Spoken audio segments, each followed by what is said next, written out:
نعمت اللہ صاحب میں بار بار ریپیٹ کرتا ہوں کہ آنیسٹ آدمی ہے.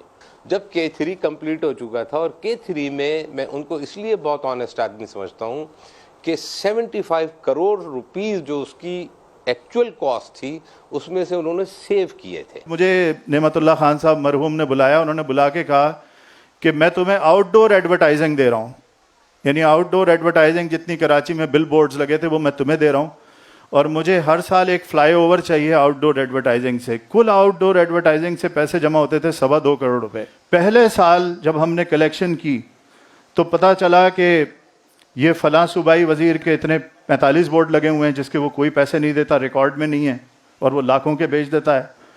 اور ہم نے جا کے اس وقت پتہ نہیں, اب تو مجھے خود بھی یقین نہیں آتا کہ ہم نے کیا کیا تھا, کہ راتوں رات جا کے سارے بورڈ کاٹے, پوری کرینیں لے کے گئے اور توڑ کے پھینک دیے بورڈز, اور ان کے وزیر آئے اور ایک ہنگامہ ہوا. اور پہلے سال 2.25 کروڑ سے 25 کروڑ روپے ہمارے پاس آؤٹ ڈور ایڈورٹائزنگ سے آئے.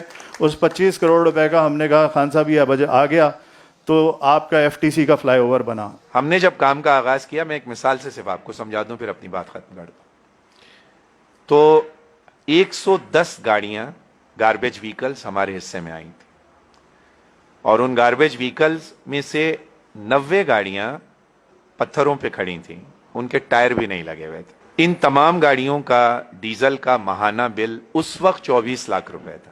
ہم نے تھوڑی سی کوشش کی, صبح فجر کے بعد ہم پمپ پہ جاتے تھے, اپنے سامنے ان گاڑیوں کا ڈیزل ڈلواتے تھے, کیونکہ پرچی پہ 20 لیٹر یا 40 لیٹر لکھا ہوتا تھا, 5 لیٹر ڈلتا تھا, 35 لیٹر پمپ والے, ڈرائیور اور ان کے سرپرستوں میں تقسیم ہو جاتا. تقریباً کوئی 6-7 مہینے کی جدوجہد اور محنت کے بعد یہ ساری گاڑیاں آن روڈ ہو گئیں, لیکن ڈیزل کا بل 24 لاکھ سے 8 لاکھ کے اوپر آ گیا.